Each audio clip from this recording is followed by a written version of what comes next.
Le Premier ministre Laurent Lamotte a remercié dans un communiqué les sénateurs qui ont voté en sa faveur suite à des débats qu'il estime hautement démocratiques.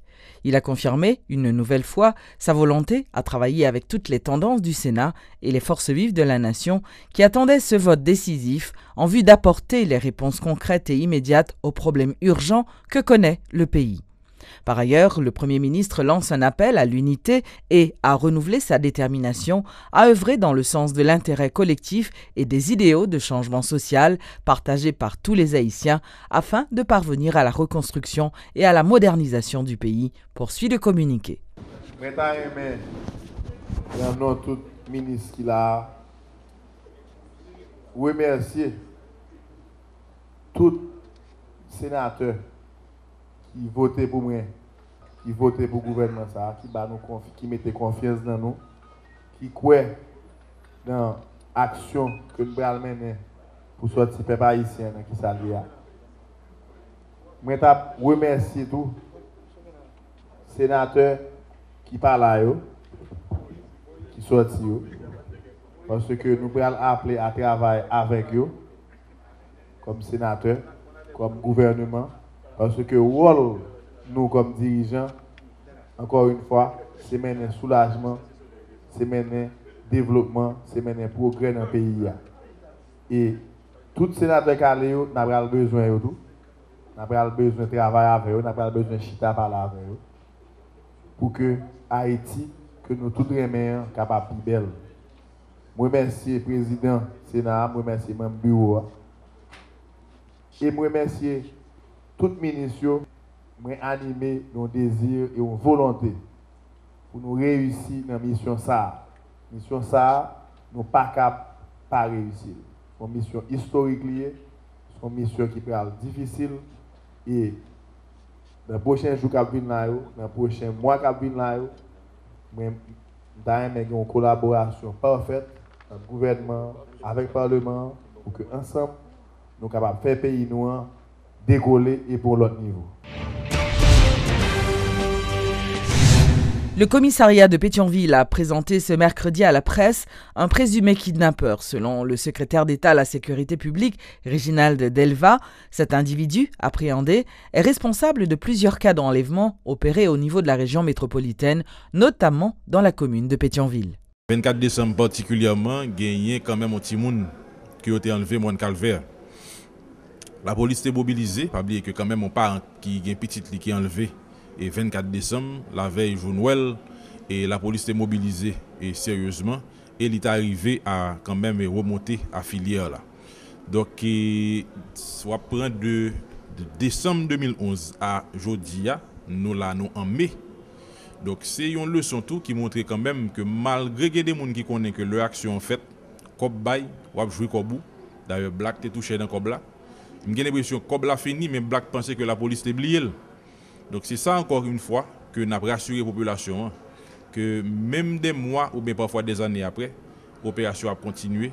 Et tôt ou tard, et c'est exemple ça que nous voulons montrer avec l'arrestation Black qui finalement a fait que la police l'a fait pile monter descendre, particulièrement le commissariat et Pétionville, que m'a félicité une autre fois encore, cellule contre enlèvement qui n'a pas jamais dormi tout avec le commissariat ce dossier.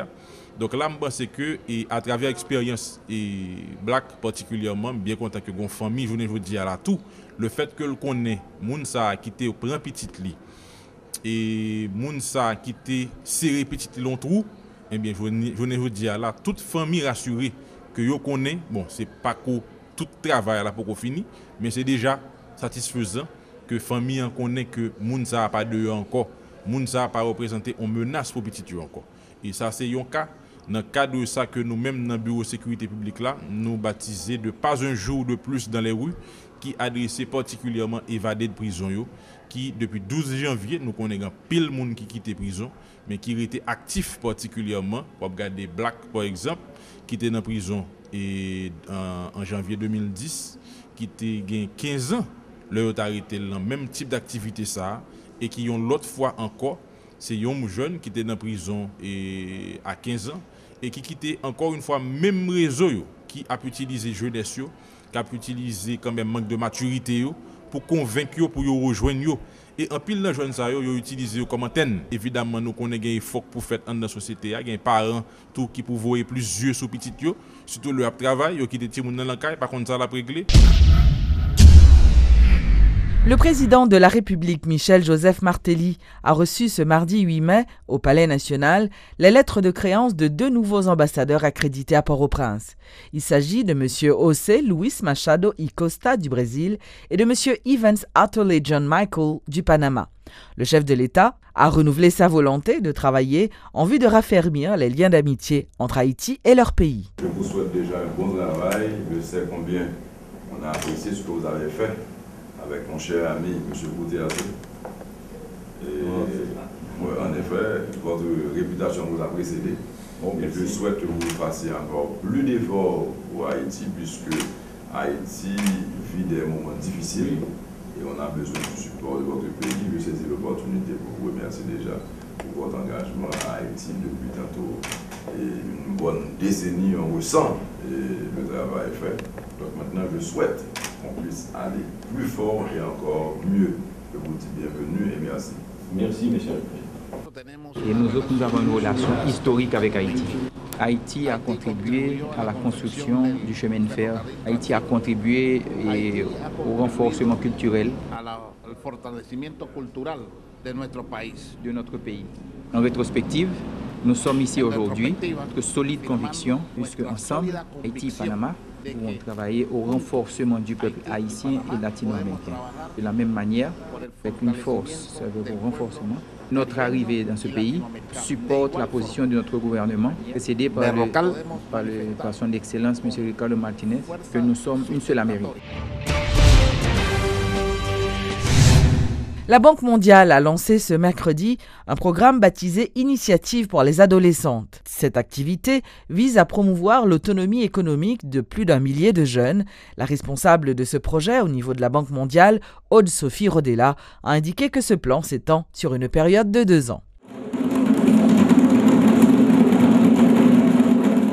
Lancé au Libéria en 2008 dans le cadre du plan d'action pour la parité homme-femme de la Banque mondiale, l'initiative pour les adolescentes est déjà présente dans une dizaine de pays, notamment en Afghanistan, en Jordanie, au Népal et désormais en Haïti. Dans tous les pays, l'objectif est le même, faciliter l'insertion des femmes sur le marché du travail grâce à la formation.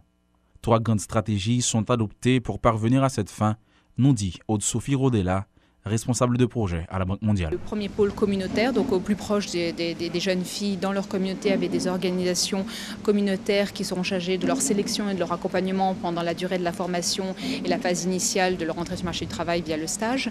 La deuxième volet, le volet des centres de formation professionnels, qui sont des centres de formation qui existent en Haïti, qui sont des centres de formation établis, reconnus par les employeurs. Enfin, bien entendu, les employeurs, puisque l'objectif ultime de cette initiative est de favoriser l'entrée sur le marché du travail, et donc nous travaillons également en lien direct avec les employeurs. Nous sommes en contact avec eux, nous avons vocation à l'être tout au long de l'initiative. Ce projet vise les quartiers défavorisés. 1000 jeunes filles de 17 à 20 ans seront recrutées dans les organisations de base à Delma 30, 31 et 32. Une formation sera dispensée en 2 phases. 500 adolescentes seront incorporées cette année et 500 autres en 2013. Elles recevront un enseignement technique et une initiation à la vie professionnelle, indique Mme Rodella. Différents types de formations qui vont de la construction à la mécanique, à la réfrigération et d'autres encore, dans des domaines non traditionnels, seront offerts aux jeunes filles, avec au niveau des centres de formation un rôle d'orientation des jeunes filles de manière à leur permettre, tant dans leur intérêt que personnel que dans leurs compétences, de réussir dans cette formation. Cette formation sera dispensée par les institutions déjà existantes. Une bourse sera également versée aux jeunes filles, afin notamment de couvrir leurs frais de transport. Jusqu'à présent, la Banque mondiale dispose d'un financement de 22 millions de dollars dédié à ce programme. L'initiative pour les adolescentes en Haïti intègre les dimensions communautaires, éducatives et professionnelles afin de prendre en compte l'ensemble des défis auxquels les jeunes filles haïtiennes sont confrontées pour améliorer durablement leur situation sociale et économique. Des habitants de Pernier dénoncent le mauvais état de la zone. Les résidents ont fait remarquer que certains phénomènes bizarres se produisent notamment et régulièrement dans cette agglomération. Par exemple, l'effondrement inexpliqué de certaines maisons. Nous vivons une situation extrêmement difficile que nous-mêmes, comme moi pas gérologue, je ne peux pas dire exactement qui phénomène qui a passé, mais qui ça nous remarqué depuis la semaine dernière, tout le monde dans la zone, il y a des gens qui perdent du caillou parce que le caillou effondré, il a rentré dans la terre. Et jusqu'à présent, nous avons montré il y a au moins 5 à 6 habitations qui concernées par le problème. Nous avons regardé là, nous avons des voisins qui ont perdu toute clôture. Et puis, il y a de toute force qui allé en mi-temps, même quand elle a effondré. Il y a un jeune policier qui fait construire un caille que le traité avec famille, il perd du caille, il a effondré là, il pas la donne parce que par contre qui le caille a pas effondré et que il pas perdu du vieux, sans tremblement de terre, pas de l'eau. Donc nous croyons que aujourd'hui, avec toute situation difficile que le pays a vivre, il faut que l'État assume les responsabilités. C'est un problème environnemental. Moi-même tout ça que je m'a demandé que nous pouvoir tout neuf là. Non, tout le monde ça on a permis, qui vivre situation. Qu'est-ce que situation de l'eau et tout alluvion, tout ravine qui a beauté de l'eau vini, prend sous madame, mener sous madame, a craser caille, tuer monde, perdu toute habitation, perdu bête. Il faut que gon prise en charge de l'État.